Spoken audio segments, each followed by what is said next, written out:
understanding self and others, what we have to ask is how multiple intelligence theory translates into action for the reflective practitioner. What we need to understand is that there are a lot of multiple intelligences that we can use to build on learning for ourselves as practitioners. So, for example, the verbal intelligence, verbal logical, there could be lectures that we could attend. It could be engaging with reading around theory. Certainly writing in a professional journal would be a component of this approach to learning.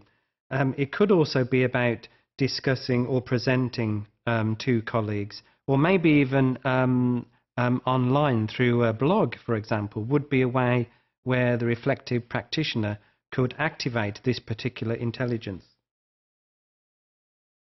And along with verbal, of course, is the logical intelligence.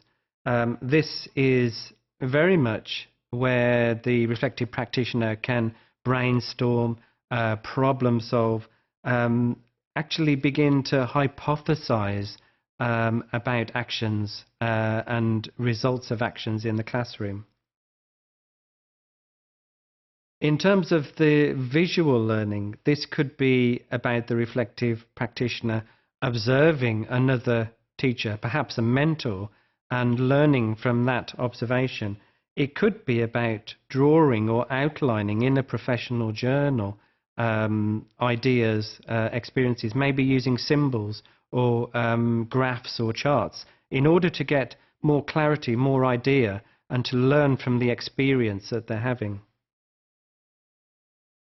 Kinesthetic learning is, of course, very practical and is therefore, for the reflective practitioner, based in action and activity. It could be about building things, constructing things. It could be also about imitating.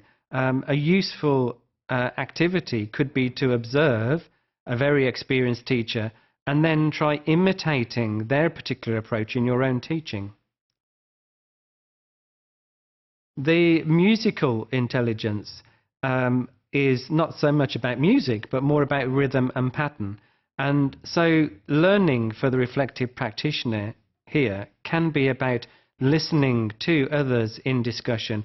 It can be also about repeating what has been heard so that you get more clarity, a deeper understanding. Mirroring, or in other words, copying what people are saying, can also be actually a very valuable tool to help things become internalized.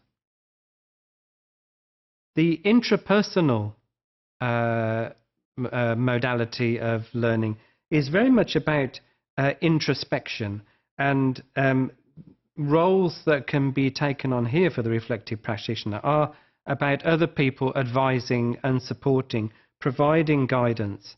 It could also be about the reflective practitioner defending their values and ideas about approaches and listening to the judgments of those things, and also challenging themselves and being challenged by others. Interpersonal intelligence promotes learning from sharing and collaborating and cooperating with others. It's very much part of a team process and can actually help team building, and therefore is seen as a supportive and helping process for the reflective practitioner.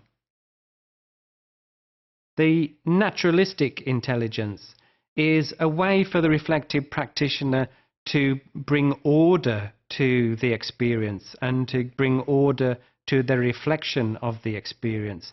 Naturalistic intelligence promotes learning through finding themes and categories within the experience. So by looking at a professional development journal, for example, a reflective practitioner can begin to find commonalities and differences in the experience and start to make meaning from that. So in all of these intelligences, there is a lot that we can use to learn from in terms of being a reflective practitioner and building our professional identity.